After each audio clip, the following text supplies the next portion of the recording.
Okay, so here I am. I'm actually in the neighborhood here at 12th and Locust, which is also now Gloria Casara's Way. That's kind of in recent years, even though it's been a while. It wasn't named that during my bike accident, but I wanted to describe a section of my bike accident experience, which happened in 2012. And I wound up in a serious bike accident in 2012, as you'll see in other videos. And I couldn't give up on my dog walks. Like, I had already been scared out of my apartment and made to believe I'd be murdered in January of 2011.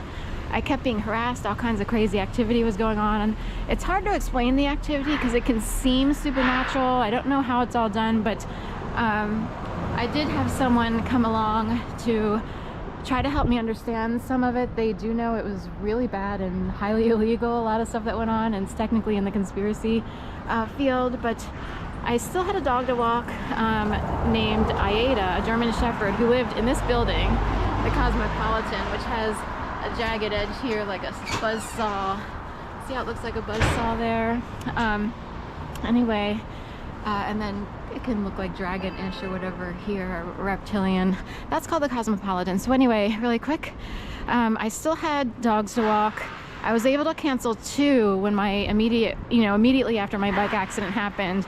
Like, at first I didn't even want to go to the ER, but people came along and said, you have to go to the ER. There's no way. I was standing there stunned with my bike all crinkled up, a double-decker bus having driven by a double-decker buck. I want to know how much money was in this thing. So double-decker tour bus rode by just as the accident occurred. So anyway, I was able to cancel 2 dog walks. I was overloaded that particular weekend. A client of mine who was intermittent had 4 walks a day for quite a few days. That it was like like over a 4 or 5 day period, I was walking one of my clients 4 times a day. And then I had all my regular load, and I was up to 11 or 12, maybe more, dog walks. This used to be a Cozy. It wasn't a Starbucks at the time, but now it's a Starbucks here at this corner. Anyway, I'll show pictures on the video, but so I would walk, I would still come out, and I think Aida might have been on Saturday, and say the accident happened on a Friday. I can't remember exactly. I just know that fortunately on a Sunday it was very light, so I was able to try to recover at home on a Sunday with only a few dog walks, as opposed to like 11. But anyway, so I walked Aida, the German Shepherd, really cute German Shepherd, and Courtney Powell, really nice guy. He was actually a nice guy who I liked. I think he's moved since and lived there for a while. He pursued higher degrees in nursing. So anyway, so I'd walk around here. Here's a Forest Theater. Right now they have a Neil Diamond musical, A Beautiful Noise. So that's been here. A Wendy's used to be over here where there's fencing now. So I'd walk Aida over here, and I just want to show you, that's what happened to one of my hands. It's all blown up. I used to say like 2 red balloons. I had stitches on my face. I was cut up on my upper lip. Of course, this is reversed. It's really on my right side, up to my nose.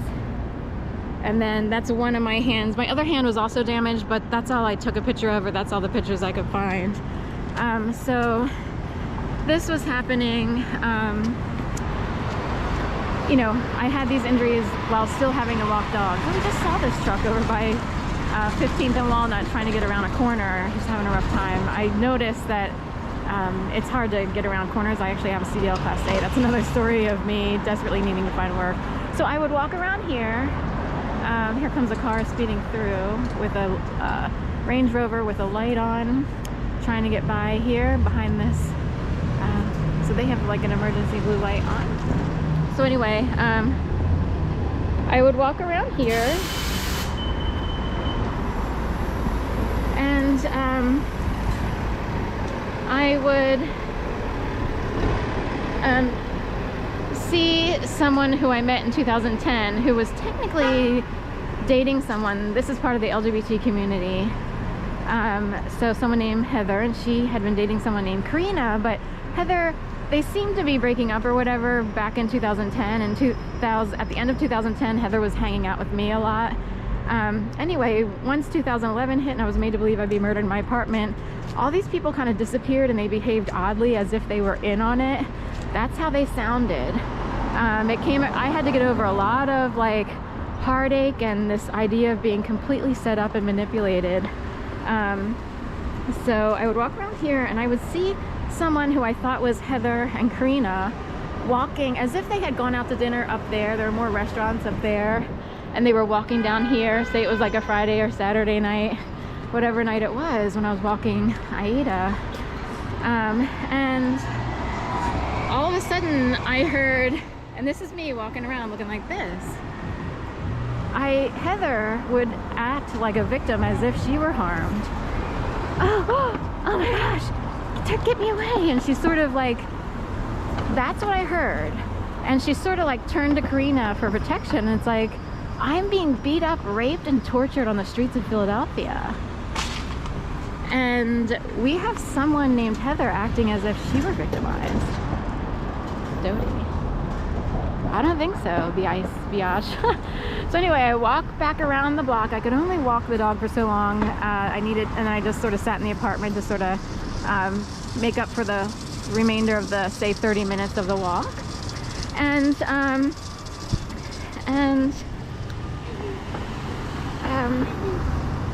You want me with a cup of coffee? I don't need no money. Oh, sorry, I can't.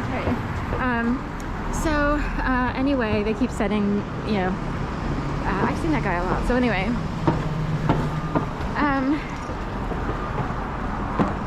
so I walked around back to the apartment and I was so fuming over the fact that I just seen who I believe was Heather and Karina acting as if, you know, and maybe they were told to come down there, like, get a look at Sharon because she just had a bike out. I wondered that. I don't know if they really, I don't know how that all came to be, but I wondered, and it makes you like feel like you're exploited and everything by a bunch of losers who try to rape and murder people for a living.